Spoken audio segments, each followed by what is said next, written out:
2 tahun menikah, Indah Permatasari dan Arie Kriting belum kantongi restu orang tua. Pasangan selebritas Indah Permatasari dan Arie Kriting tidak mempersoalkan restu yang belum diberikan Nursyah. Nursyah, ibu Indah Permatasari, tidak memberikan restu saat putrinya yang dikenal sebagai pemain film itu memutuskan menikah dengan Arie Kriting pada tahun 2021.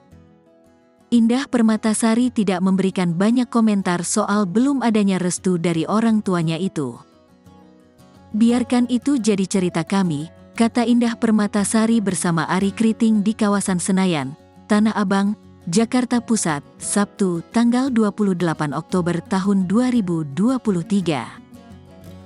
Indah Permatasari mengatakan, Arie Kriting sudah memperlihatkan niat untuk minta restu dari Nursyah sejak sebelum menikahinya.